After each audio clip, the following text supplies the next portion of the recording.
morning, good afternoon, good evening to everybody who's joined the talk today. I hope all of you are doing well. My name is Brijesh Deb, and it was very kind of Masa to use those very nice words about me. Thank you so much, Masa, for the introduction. Today, I'm going to talk about a mindset aspect of leadership that we all know about, but sort of miss to use in our day-to-day lives. We get so much involved in our day-to-day activities that we don't generally pay much attention to these couple of aspects. So today I'm going to be talking about authenticity and humility and how these two qualities can take leaders from effectiveness to greatness. So I know Masa has already introduced myself, but here's a quick three-line introduction about myself. I am a test manager or senior test consultant at Sogeti in the Netherlands. You can find me on LinkedIn with this beautiful picture of mine, and on Twitter with my Twitter handle at @Brijesh Deb. So having said that, let's talk about a few things. Now, when we are talking about agile or DevOps teams, there are three important aspects or qualities of leaders that must be there in these teams. And these three are, according to me, you may have your own definition, you may have your top three, but I feel that these three are the most important ones to have. First one is empathy. That is, a leader in an agile or a DevOps team must have empathy towards his team, and he must be willing to show that empathy at all times to his teammates, be able to listen to them, and then give importance to their point of view, and let them be. Second most important quality is integrity, and at all times the leaders must maintain a level of integrity so that the team can emulate the same and grow as a team together. The third important thing is to be a servant leader. Now, when we say servant leader, a lot of times people consider this to be an oxymoron in itself. That is, they think that how can a person be a servant and a leader both at the same time? But this is an important quality to have. That is, a person who is selfless enough that even while leading, he is able to facilitate the team's success. And that is where this quality becomes so important. And in case of agile and DevOps teams, it becomes even more important because it is always about the team. Now that we are talking about the team, we look for three basic characteristics or qualities in agile or DevOps teams. The first one, we always say that the team must be self-organizing. They must rally amongst themselves, organize themselves in all kinds of situations, and be ready to deliver what is expected out of them. They must be cross-functional. That is, technically, skill-wise, they must possess enough skill that even if one person is out of action for whatever reasons, due to maybe poor health or whatever, others can pick up and run. It should not be that, okay, I am a QA and I am only responsible for QA activities, or I have development skills and I am focused only on development skills. No, that should not be the case. A QA must have enough knowledge to support development activities. A developer must have enough knowledge to support QA activities. And that is what we expect out of agile or DevOps teams. And the third most important thing is that the team must be self-empowered. And if you notice that I have a big exclamation mark in front of that, because that is something that they get from the leaders. Now, when I say self-empowered, the team must have enough capability in itself to take decisions and to try and stick to those decisions. However, this empowerment cannot be complete if it is not supported by the leaders. And this is where that big exclamation marks comes from. Now, the big question is, okay, we know about the qualities of leaders and the team members in agile DevOps teams, but the real question is, how do we get there? What is it that we need in leaders to be able to succeed in along with the team, to be able to make the team successful, to be able to be successful yourself? There are two ways of doing it. Number one is a quality called authenticity, and number two is a quality called humility. And this is exactly what I'm going to talk to you about.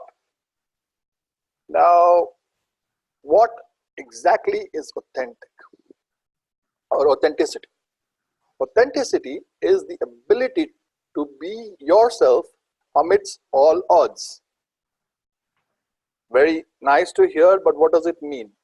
Now, when we are all growing up, we look at people, we look at role models, and we want to be like them.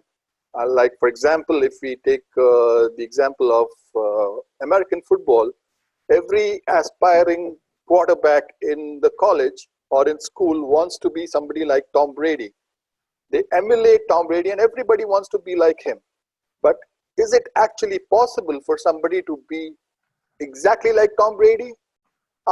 Maybe or maybe not. Well, exactly like Tom Brady, only Tom Brady can be, but you can be like him by emulating his qualities. However, in pursuit of trying to be like somebody else, one should not forget that you can always be the best version of what you are yourself. So what is important is to be yourself at all times, which means that in all kinds of situations, a person must stick to his or her own values so that they are able to carry that forward and then be able to inspire the team. Now, when I say this, to give you just one big example, I have got this big nice picture of Dr. APJ Abdul Kalam. Now, I'll tell you a little bit about him, and I'll tell you how he was an embodiment, or how he epitomizes authenticity and what we learn from him. Dr. APJ Abdul Kalam was the 11th President of India from 2002 to 2007. He started from a very humble background, got his education in aerospace, and he was the person who was responsible for taking India to a state where India could become a space superpower. So I'm sure you all must have heard of the ISRO, or the Indian Space Research Organization, and Dr. APJ Abdul Kalam was in a big way responsible for the success of this organization. By the way, in case you do not know or have not read the news, ISRO holds the record of sending 108 satellites to space in a single rocket. And that is an achievement of an organization which had leaders such as APJ Abdul Kalam. Now, APJ Abdul Kalam, was sometimes criticized for his looks. He never cared. He did not bother how his hair looked or how he looked. What he cared about was to keep learning all the time and to pass on that knowledge. He said once in a discussion with students that a leader's ability is not just to see not just to make the team believe in his dream, but to help them dream themselves. And this is exactly what authenticity teaches us, that you be yourself, you let the team be themselves. Let the team come up with ideas, let the team come up with solutions. Now, often in projects, what happens is, the customer comes up with a solution and says, okay, this is what we would like to have. But then if the team is innovative enough and is backed by a leader who is authentic enough, they will come up with solutions which may look challenging at first to the customer's solution, but may turn out to be better solutions. And this is exactly what authenticity helps you do. it helps the team bring up better ideas into implementation. Now, having spoken about authenticity, let's look at the second quality. The second quality is humility. Humility is the ability to be grounded at all times and yet voice your opinion and help others find their voice. Now, this falls also in line with what Dr. Stephen Covey in his book, The Eighth Habit, From Effectiveness to Greatness said. And the eighth habit is that you find your voice and you help others find their voice. And this is exactly what you help through humility. That is, you are humble enough, you accept that, you do not take all the credit for your team's success. You let the team bask in the glory of success. However, you are humble enough to share the accolades with them. You work with the team and not give the team a feeling that they are working for you or working under you. And to give you an example of this, I will give you the example of Dr. Satish Dhawan, who was the mentor of Dr. APJ Abdul Kalam.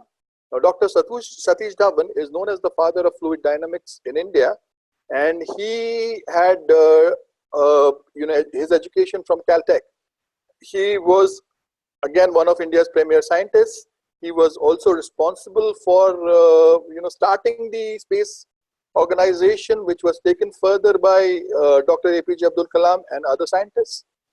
Now, Dr. Satish Dhawan had this unique quality, and I will give you this example where in the year 1980, one of the space programs that was being run by ISRO under the leadership of Dr. APJ Abdul Kalam met with a failure. And when it met with a failure, Dr. Satish Dhawan put his hand up and said, he went in front of the media and he said, I take responsibility of this failure.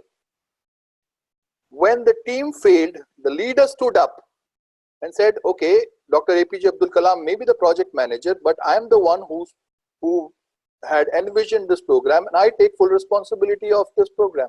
And he promised that within a year, the space organization will be able to come back and give better results.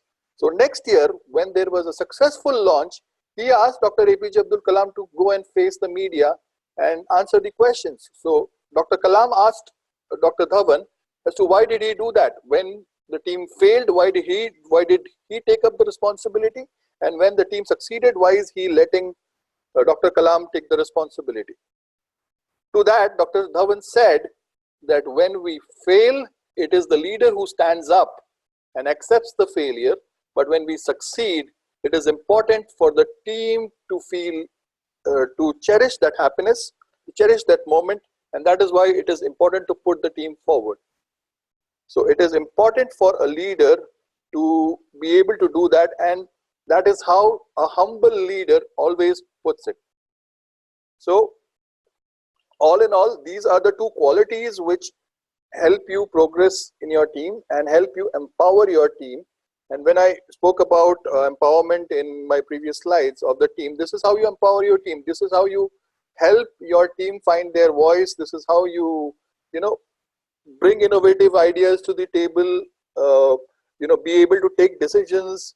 Now, for example, I'll give you a very simple example, which may sound a little silly, but if you are in a sprint and you are working on certain stories, and if you have to make a decision of, okay, how many story points you can take up in the sprint, the team has to have enough confidence to be able to decide that, okay, we will be able to work only with 5 story points in this sprint because, the stories are a little complex compared to other stories. In the previous sprint, we might have achieved 25, but in this sprint, only 5. And they should have enough conviction to be able to do that. And that confidence comes when the team is empowered, when the team has self-belief, when the team is able to feel confident about what they are deciding. And all of this happens with the backing or the support of a leader who believes in the abilities of the team.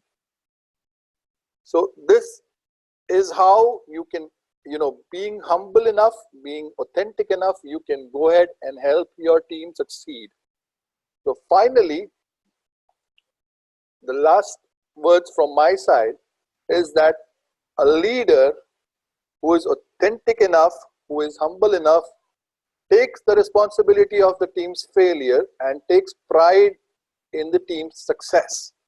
And if you really want to have successful teams as the leaders of those teams, be humble, be authentic enough, support your team, encourage their decisions, let them bring out their ideas to the table, always, help them come up with new ideas, believe in them, and let them believe in everybody else's dreams as well.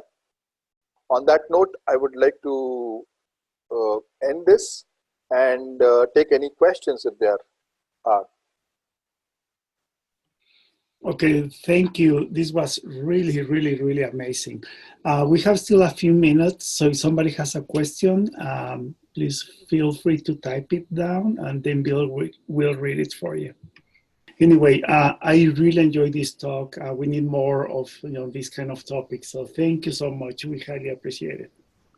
Thank you so much, Masa. The idea behind this talk is to drive the cultural change that you were talking about. So thank you for arranging this and giving me this opportunity. I thank all the participants as well for listening in, and I hope to meet up with all of you soon, online or offline, and we can share many such ideas. Thank you so much.